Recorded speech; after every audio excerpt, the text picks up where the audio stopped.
Hello everyone, welcome to maths plus learning. आज का topic polynomials. Basic से start करते हैं, then we will move on to its questions. Okay, polynomial क्या है आप ये समझ लो। पॉलिनोमियल अलजेब्रिक एक्सप्रेशन का छोटा भाई है। अलजेब्रिक एक्सप्रेशन बड़ा है और ये छोटा भाई है। स्टार्ट कैसे करेंगे, लेट्स सी। अलजेब्रिक एक्सप्रेशन में क्या होता है हमारे पास, कांस्टेंट और वेरिएबल। कांस्टेंट जिनकी वैल्यू फिक्स रहती है, जैसे 2, 4, -5, 6 एंड ऑल दैट। ठीक है। वेरिएबल्स जिसकी वैल्यू वेरी होती रहती है, यानी कि चेंज होती रहती है, फिक्स नहीं है। A to Z हम कोई भी वेरिएबल्स उठा के ले लेते हैं। ठीक है। सपोज हमने ले लिया A, B, C, या हमने ले लिया X, Y, डिपेंडिंग अपॉन हमें कितने वेरिएबल्स चाहिए। वहाँ से हम क्या करते थे, एक एक्सप्रेशन बनाते थे, अलजेब्रिक एक्सप्रेशन। थोड़े से अलजेब्रिक एक्सप्रेशन लिखते हैं, फिर देखते हैं कि कौन सा अलजेब्रिक एक्सप्रेशन होता है जो पॉलिनोमियल होता है और कौन सा नहीं होता है। सपोज ये हमने कुछ अलजेब्रिक एक्सप्रेशन लिखे हैं। अब हम ये देखेंगे कि इनमें से कौन सा अलजेब्रिक एक्सप्रेशन हमारा पॉलिनोमियल बन सकता है। पॉलिनोमियल की सबसे सिंपल एक डेफिनेशन क्या होती है कि x, y, z, p, q, r जो भी हमने वेरिएबल्स लिए हैं उनकी पावर ना तो नेगेटिव हो, ठीक है, ना कोई फ्रैक्शन हो। ठीक है। फ्रैक्शन कैसे कि 1/2, 3/2, कुछ ऐसा नहीं होना चाहिए। ये सारे के सारे हमारे क्या हैं, अलजेब्रिक एक्सप्रेशन है। 3x² + 4x, y की पावर 1/2 + 4x।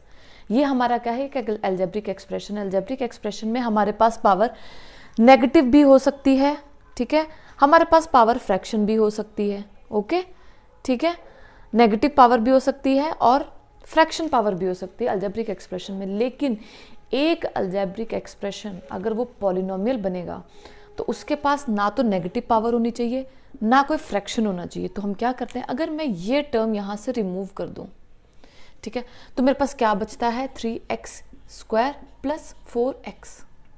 देखो x वेरिएबल है, ठीक है, बना हुआ है, लेकिन इसकी पावर 2 है और इसकी पावर 1 है, ना नेगेटिव है ना हमारे पास फ्रैक्शन है, तो ये हमारा पॉलिनोमियल है। ठीक है। नेक्स्ट अगर मैं इसकी बात करूं, -4xy, देखो कांस्टेंट जो है वो नेगेटिव या फ्रैक्शन हो सकता है। कांस्टेंट जो हमारे पास है, अगर मैं यहाँ पर 1/2 लिख दूँ, सपोज यहाँ पे मैंने 5/2 लिख दिया, ठीक है, तो -4 और 5/2 ये हमारे पास क्या है, फ्रैक्शन वैल्यूज़ हैं, कांस्टेंट है। इनके ऊपर डिपेंडेंसी हमारी नहीं है। हमारी डिपेंडेंसी मेन किसके ऊपर है, जो हमारे वेरिएबल्स हैं। x, y वेरिएबल है, ठीक है, x/y², ठीक है, यहाँ पर भी ठीक है, पावर प्लस है, यहाँ पे पावर 1 है। अब देखो यहाँ पर x की पावर -1 है, y की पावर -1 है, तो पॉलिनोमियल के पास पावर नेगेटिव नहीं हो सकती है। ठीक है। पॉलिनोमियल की पावर 1, 2, 3, 0 से शुरू होती है, 0, 1, 2, 3, 4, 5, 6, 7 कुछ भी हो सकती है, any power of variables x and y, but negative या फ्रैक्शन नहीं होनी चाहिए। तो हम क्या करते हैं, अगर मैं ये फ्रैक्शन वाला पार्ट रिमूव कर दूं तो मेरा अलजेब्रिक एक्सप्रेशन अब क्या बन जाएगा, पॉलिनोमियल हो जाएगा। ऑल्दो हम ऐसे लिखते नहीं हैं, ये मैं बस आपको एक आइडिया दे रही हूँ कि आपको दो चीज़ों में से कैसे आप चूज कर सकते हैं। नेक्स्ट देखो, ये हमारे पास एक अलजेब्रिक एक्सप्रेशन लिखा हुआ है, √x, यानी कि x की पावर कितनी होगी, 1/2। यहाँ पर x की पावर है -1, यहाँ पर x² और 5। अब देखो अगर मैं इन दोनों को यहाँ पे लिखूँ तो ये एक पॉलिनोमियल नहीं होगा। अलजेब्रिक एक्सप्रेशन है ये, but it is not a polynomial जब तक कि हमारे पास ये और ये है। दैट मीन्स x² + 5 मेरे पास एक अलजेब्रिक पॉलिनोमियल है। ठीक है। यहाँ पर भी सिर्फ इसकी वजह से ये अलजेब्रिक एक्सप्रेशन रहेगा, पॉलिनोमियल नहीं बनेगा। और अगर मुझे इसे पॉलिनोमियल बनाना है तो ये मैं रिमूव कर देती हूँ। बाकी जो बचा हुआ है, q⁻z + r⁻9 + s³। ठीक है। हाँ, यहाँ पर 1/2 होता तो भी चल जाता, यहाँ पे माइनस में कुछ होता, -3/2 तो भी चल जाता, लेकिन पावर में कुछ नहीं चलेगा, पावर सिर्फ और सिर्फ पॉजिटिव चलेगी। ठीक है। अब बात आती है हमारे पास पॉलिनोमियल कितने तरह के होते हैं, सॉरी पॉलिनोमियल में मोनोमल, ट्राइनोमियल, बायनोमियल क्या होता है। देखो इस अलजेब्रिक एक्सप्रेशन के पास कितने टर्म है, 1 2 3, ठीक है, यहाँ पर 1 2 3, यहाँ पर 1 2 3 4, सेम ऐसे ही हमारे पास पॉलिनोमियल में होता है। यहाँ पर हमारे पास कितने टर्म्स हैं, 1 2, तो ये हमारा क्या है, बायनोमियल, मैं सब इसी में बता दे रही हूँ अभी। ये हमारा क्या है, बायनोमियल, ठीक है। इसमें हमारे पास कितने टर्म्स हैं, टर्म्स कैसे सेपरेट होते हैं, प्लस या माइनस के साइन से हमारे टर्म्स को हम सेपरेट कर लेते हैं। तो यहाँ तक एक टर्म है, यहाँ तक एक टर्म है, तो ये भी हमारे पास है बायनोमियल, ठीक है। सपोज अगर यहाँ पे सिर्फ एक्स स्क्वायर बचता, ठीक है, ये अलजेब्रिक एक्सप्रेशन कुछ ऐसा लिखा होता, एक एक्स बचता, तो अब ये हमारा मोनोमल हो जाता, ठीक है। अगर हम यहाँ पर देखें हमारे पास कितने टर्म्स हैं, 3 टर्म्स हैं, तो अब ये हमारा क्या है, ट्राइनोमियल, ओके। अब ये हमारे पास है ट्राइनोमियल, डिपेंडिंग अपॉन जो हमारे टर्म्स हैं हम बायनोमियल, मोनोमियल और ट्राइनोमियल, ठीक है, इन सबको नाम देते हैं। नेक्स्ट टू दिस हमारे पास आती है डिग्री ऑफ अ पॉलिनोमियल, वो बहुत ध्यान से देखने वाली चीज़ है।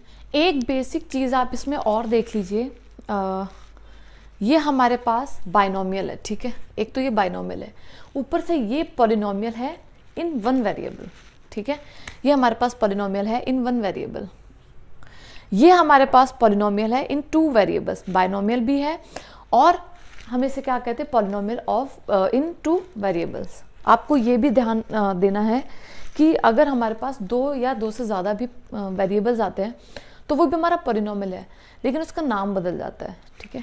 तो और अगर हम यहाँ पे देखें तो ये ट्राइनोमियल भी है और ये हमारे पास पॉलिनोमियल इन 3 वेरिएबल्स है, ओके। इसमें 1 2 और 3 वेरिएबल्स हैं, इसलिए ये पॉलिनोमियल इन 3 वेरिएबल्स है।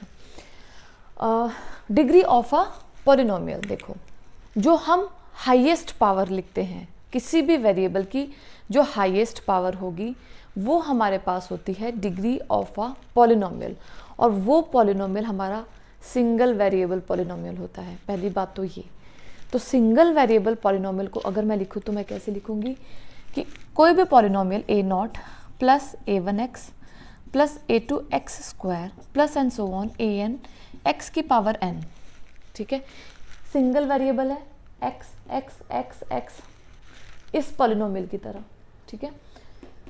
हम इस पॉलिनोमियल की डिग्री नहीं बताएंगे, ठीक है, इसकी डिग्री नहीं बताएंगे। We will tell the degree of this one, जिसमें हमारे पास सिर्फ एक वेरिएबल है। तो सिंगल वेरिएबल पॉलिनोमियल होता है a0 plus a1x plus a2x square plus and so on, ठीक है।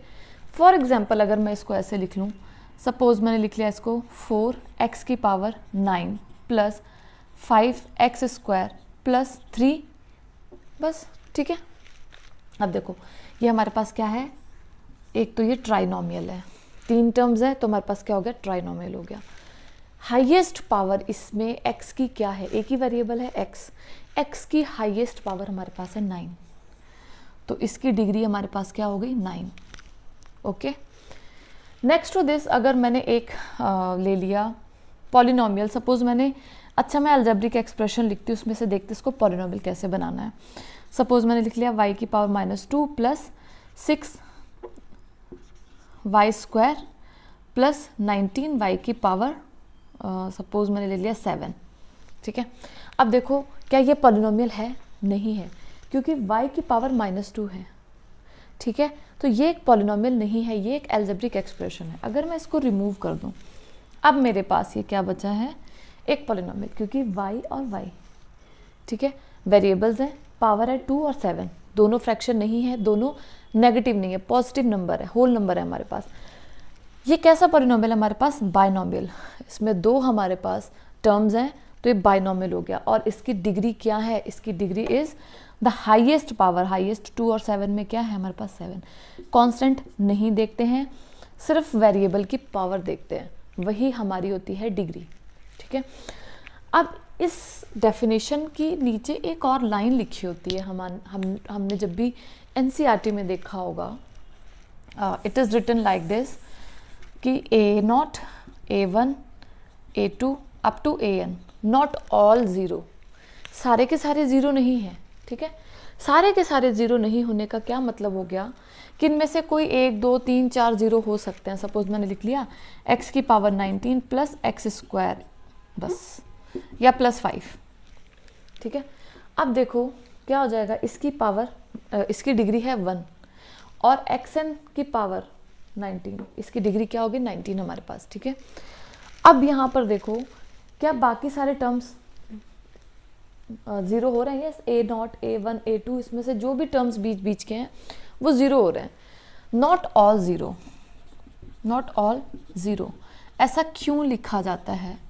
नॉट ऑल ज़ीरो का मतलब हो गया कि अगर हम a0 a1 a2 a3 a4 सबको ज़ीरो कर दें, सबको हम क्या कर दें, ज़ीरो कर दें, तो यहाँ पर हमारे पास क्या एक्सप्रेशन आ जाएगा, 0 plus 0 into x plus 0 into x square plus and so on 0 into x की power n, this is all zero.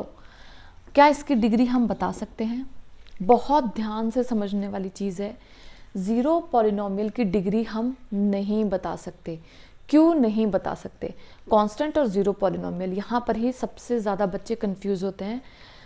इसको अलग से समझते हैं हम।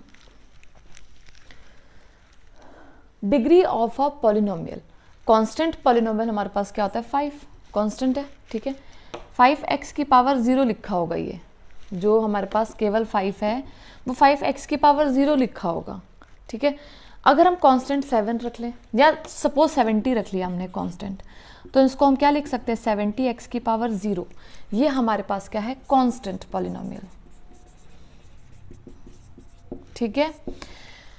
यहाँ पर हमें डिफाइंड है कि x की पावर जब भी 0 हो जाएगी, x की power 0 is equal to 1, algebraic expression में आपने पढ़ा है, किसी की भी पावर हम 0 करते हैं तो वो 1 हो जाता है, ठीक है। तो कांस्टेंट पॉलिनोमियल की डिग्री इज ऑलवेज 1, डिफाइंड है ये, लेकिन ज़ीरो पॉलिनोमियल की डिग्री डिफाइंड नहीं है।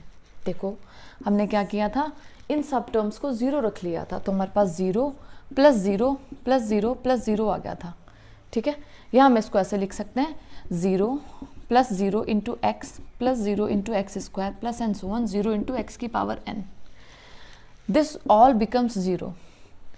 Any term to the power 0, constant हो या वेरिएबल हो, इज ऑलवेज 1, ठीक है। और any term finite term being multiplied with 0 is always 0, multiply 0 हो जाता है। अब यहाँ से समझने की बात है, देखो ये 0 हो गया, अब इसमें से x की पावर हम कौन सी चूज़ करेंगे, x की डिग्री हम क्या लेंगे। सपोज मैंने इस 0 को लिख दिया 0 इंटू एक्स की पावर 100, किसी दूसरे स्टूडेंट ने मुझसे बोला कि नहीं मैम 0 इंटू एक्स की पावर 100 नहीं, मेरा तो 0 इंटू एक्स की पावर 99 भी 0 आ रहा है। किसी ने बोला नहीं मेरा तो 0 इंटू एक्स की पावर 10 ही 0 आ रहा था। तो अब हम इनमें से कौन सी वैल्यू को चूज़ करेंगे या कौन सी डिग्री हम चूज़ करेंगे जो हम इस पॉलिनोमियल को डिफाइन कर सकें? नहीं चूज़ कर सकते। सो degree of a zero polynomial is not defined. क्यों? क्योंकि वो x की पावर 100 पे 0 हो रहा था, x की पावर 99 पे 0 हो रहा था, या x की पावर 10 पे 0 हो रहा था, we don't know. So degree of a zero polynomial क्या होती है हमारे पास? नॉट डिफाइंड या कैन नॉट बी डिटरमाइंड। हम बता ही नहीं सकते कि उसकी डिग्री क्या है या हाईएस्ट पावर उसमें जो हमारे पास वेरिएबल था उसकी क्या है। एल्स वाइज कांस्टेंट की हमारे पास हमेशा 1 होती है। बाकी हम टर्म देख के समझ जाते हैं कि x की पावर 19 या x की पावर 7 में से कौन सा बड़ा है, x की पावर 19, ठीक है। तो इसकी डिग्री हो गई हमारे पास 19। चलो एक फटाफट से क्विक वॉश की तरह क्वेश्चन कर लेते हैं। क्या ये हमारे पास पॉलिनोमियल है? देखो x की पावर है 2, x की पावर है 1, yes this is a polynomial, क्योंकि ना तो वो नेगेटिव पावर है और ना ही कोई फ्रैक्शन है, ठीक है। तो ये हमारे पास पॉलिनोमियल है। देखो यहाँ पर y का स्क्वायर है, यानी कि y की पावर 2 है। √2 मैंने बोला था कांस्टेंट से कोई फर्क नहीं पड़ता, दिस इज ऑल्सो पॉलिनोमियल। यहाँ पर 3 कांस्टेंट हो गया, t की पावर 1/2, टी की पावर 1/2 यानी कि फ्रैक्शनल पार्ट हो गया। वेरिएबल की पावर फ्रैक्शन जैसी हो गई, वो एक पॉलिनोमियल नहीं रहता है। ये भी हमारे पास पॉलिनोमियल है, ठीक है, x की पावर 10, y की पावर 3 और t की पावर 50। बस ये हमारे पास क्या है, पॉलिनोमियल विथ 3 वेरिएबल्स, या 3 वेरिएबल का एक हमारे पास पॉलिनोमियल है। यहाँ पर y की पावर है 1, यहाँ पर y की पावर है -1, ना तो माइनस होनी चाहिए ना तो फ्रैक्शन होनी चाहिए, so this is also not a polynomial. जो पॉलिनोमियल है देखो, इसकी डिग्री हमारे पास है 2, हाईएस्ट पावर, ऐसे भी हम निकाल सकते हैं, इसकी डिग्री हाईएस्ट पावर है 2 हमारे पास। इसमें हमारे पास, हम इसको बोलेंगे पॉलिनोमियल विद 3 वेरिएबल्स, और ये तो हमारे पास पॉलिनोमियल ही नहीं है। बस हो गया। So this was the basics of polynomials. I hope now you have got the concepts very clearly. We will be doing the questions depending upon polynomials. So if you are new, then do subscribe. और अगर आपको video अच्छा लगा then do share with your friends, ताकि basic जो आपका जो basic होता है उसको क्लियर करना सबसे ज़्यादा इम्पोर्टेंट होता है हमारे लिए।